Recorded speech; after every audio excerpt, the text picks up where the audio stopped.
In this video, I am going to share what is balance sheet, how it looks like, and how the balance sheet works in accounting. सारी चीजें आज की इस video में हम discuss करते हैं. So let's start the video.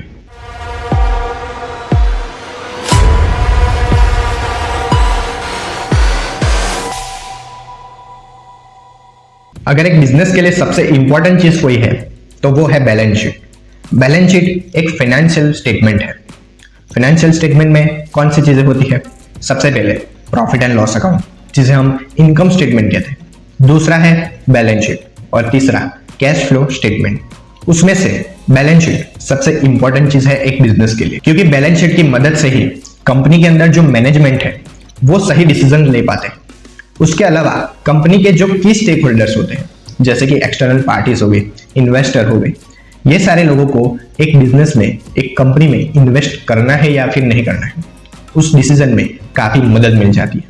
और उसके अलावा उन लोगों को ये भी पता चल जाता है कि एक बिजनेस की फाइनेंशियल पोजीशन कैसी है, फाइनेंशियल हेल्थ कैसी है, कंपनी की सॉल्वेंसी कैसी है, क्या कंपनी के शेयर होल्डर्स के लिए रिटर्न्स कितना जनरेट कर पा रही है.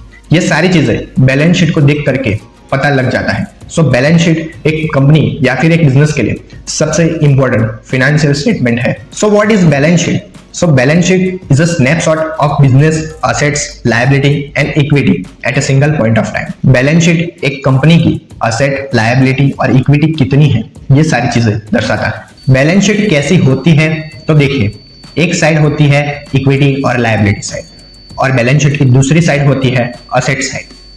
इक्विटी और लायबिलिटी का टोटल और असेट का टोटल दोनों मैच होने चाहिए, तभी बैलेंस शीट एकदम सही है. तो मैं बैलेंस शीट के सबसे इंपॉर्टेंट एलिमेंट्स की बात करूं तो तीन चीजें, असेट, लायबिलिटी और कैपिटल, जिसे हम इक्विटी भी कहते हैं. तो सबसे पहले मैं असेट की बात करूं तो असेट क्या है? तो असेट ऐसी चीजें हैं, ऐसे रिसोर्सेज है जो बिजनेस के खुद के है और बिजनेस का उस पर कंट्रोल है और जिसकी इकोनॉमिक वैल्यू है. अगर मैं असेट को क्लासिफाई करता हूं तो two parts, current assets and non current assets. Current asset ऐसी असेट जो 1 ईयर की है, मतलब कि कैश हो गया, इन्वेंटरी हो गया. और नॉन करंट असेट जो लॉन्ग टर्म की असेट है, जो लॉन्ग टर्म के इक्विपमेंट हो गया, बिल्डिंग्स हो गई, फर्नीचर हो गया, ऐसी लॉन्ग टर्म की जो असेट है उसे हम नॉन करंट असेट्स कहते हैं. नेक्स्ट मैं बात करूं लायबिलिटी की, तो लायबिलिटी क्या है? तो कंपनी की जो डेट है उसे हम लायबिलिटी कहते हैं. वो भी 2 पार्ट्स में कैटेगराइज होती है, एक करंट लायबिलिटी, दूसरी non current liability. Current liability short term की लायबिलिटी, 1 ईयर की लायबिलिटी, और जो नॉन करंट लायबिलिटी है वो लॉन्ग टर्म की लायबिलिटी है. मतलब कि असेट को मैं समझाऊं सिंपल लैंग्वेज में तो वो इनकम जनरेट करके देता है, और लायबिलिटी इनकम को कम करता है, मतलब जो इनकम जनरेट की है उसे भी ले जाता है. तो आपको समझ में आ गया होगा असेट क्या है, लायबिलिटी क्या है. नेक्स्ट है इक्विटी, जिसे हम शेयर होल्डर इक्विटी और नेट वर्थ भी कहते हैं. सो वो क्या है? The amount of capital contributed by the share holder plus retain earning.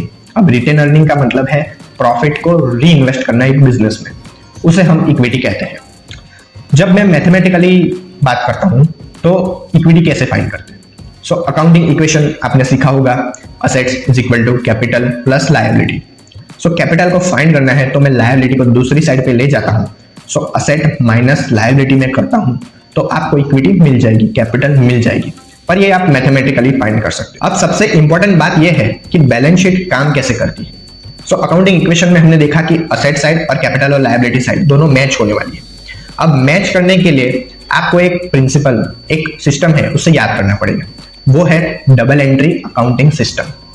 उसका मतलब ये है कि अगर आप एक अकाउंट को डेबिट कर रहे हो तो आपको दूसरा अकाउंट को क्रेडिट करना पड़ेगा. डबल एंट्री अकाउंटिंग सिस्टम का मेन पर्पस यही है कि आपको एक बिजनेस ट्रांजैक्शन की, एक अकाउंटिंग एंट्री की 2 इफेक्ट देनी पड़ती है, एक डेबिट साइड में और दूसरी क्रेडिट साइड में, तभी जाके लास्ट में बैलेंस शीट मैच होगी, बैलेंस होगी. तो देखिए, बहुत सारे जो कॉन्सेप्ट है वो मैंने समझा दिए. असेट क्या है, कैपिटल क्या है, लायबिलिटी क्या है, उस पर मैंने डिटेल वीडियो भी बनाया है, आपको डिस्क्रिप्शन में भी मिल जाएगा. और ये सारी चीजें मैंने एक अकाउंटिंग बेसिक सीरीज में भी सिखाई. अकाउंटिंग बेसिक सीरीज एक बिगिनर के लिए बहुत ही इंपॉर्टेंट है. जो लोग अकाउंटिंग बेसिक से सीखना चाहते हैं वो प्लेलिस्ट आप जरूर जाके चेक करिए, वो बिल्कुल फ्री में है, आप देख सकते हो, डिस्क्रिप्शन में आपको लिंक मिल जाएगी. तो सबसे लास्ट में मैं आपको 2 एग्जांपल देने वाला हूं जिसमें मैं बिजनेस ट्रांजैक्शन को लूंगा. सबसे पहला ट्रांजेक्शन है capital contributed by the owner ₹5 lakh.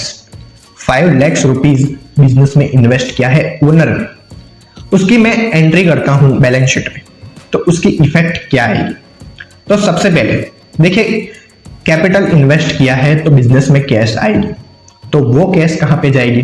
Current asset के साइड में। तो करंट असेट साइड में मैं 5 लाख इंक्रीज कर दूंगा। और दूसरी इफेक्ट उसकी कहां पे आएगी? सो देखिए, सबसे पहले 5 लाख रुपीज कैपिटल इन्वेस्ट की है बिजनेस के अंदर, तो वो क्या है? इक्विटी है, ओनर ने कंट्रीब्यूट किया है, तो इक्विटी साइड में 5 लाख में इंक्रीज कर दूंगा। दूसरा बिजनेस ट्रांजेक्शन हम लेते हैं, purchase machinery at ₹3 lakh. 3 lakh की मशीनरी परचेस कर दी। अब उसकी अकाउंटिंग एंट्री हम कैसे करेंगे? बैलेंस शीट में आ जाते हैं और देखते हैं। तो सबसे पहले मशीनरी खरीदी है, तो मशीनरी बिजनेस के लिए हो गई असेट, तो नॉन करंट असेट में मैं मशीनरी को राइट कर दूंगा। रुपीस कितने हैं? 3 लाख। तो 3 लाख जो असेट साइड है वो बढ़ गया। उसके साथ साथ बिजनेस में से कैश जाएगी, क्योंकि खरीदा है तो पैसे तो देने पड़ेंगे, तो कैश जाएगा, मतलब कैश जो कि है करंट असेट, तो करंट असेट के साइड में से हम 3 लाख को माइनस कर देंगे, लेस कर देंगे, तो नॉन करंट असेट में 3 लाख तो इंक्रीज हुआ, उसके साथ साथ जो करंट असेट है उसमें कैश में से 3 लाख रुपीस माइनस हुआ, मतलब कि फिर भी दोनों साइड मैच हो रही है। तो देखिए, 100 बात की एक बात, डबल एंट्री अकाउंटिंग सिस्टम को फॉलो करते हैं तो एक डेबिट एंट्री दूसरी क्रेडिट एंट्री होगी, प्लस और माइनस करने के बाद भी बैलेंस शीट तो मैच होगी। अगर बैलेंस शीट मैच नहीं होती तो आपने डेबिट साइड या फिर क्रेडिट साइड में कोई मिस्टेक की है, तभी जाकर के दोनों मैच नहीं होती। अब ज्यादा डिटेल में आपको बैलेंस शीट को समझना है तो मुझे कमेंट करके जरूर बताइए, तो मैं और भी एग्जांपल के साथ आपको बैलेंस शीट करवा दूंगा। वहां पे आपको मैं अकाउंटिंग इक्वेशन पूरा एक्सप्लेन कर दूंगा, उसके साथ साथ ही मैं आगे आपको बैलेंस शीट सिखा दूंगा, तो मुझे कमेंट करके जरूर बताना। अगर वीडियो अच्छी लगी है तो लाइक कर देना, शेयर कर देना, और हाँ, अकाउंटिंग बेसिक सीरीज जरूर चेक करना, क्योंकि अकाउंटिंग पूरा बेसिक से मैंने उसमें सिखाया है और वो प्लेलिस्ट बिल्कुल फ्री है, डिस्क्रिप्शन में आपको मिल जाएगी। सो चलिए मिलते हैं नेक्स्ट वीडियो में। Have a great day.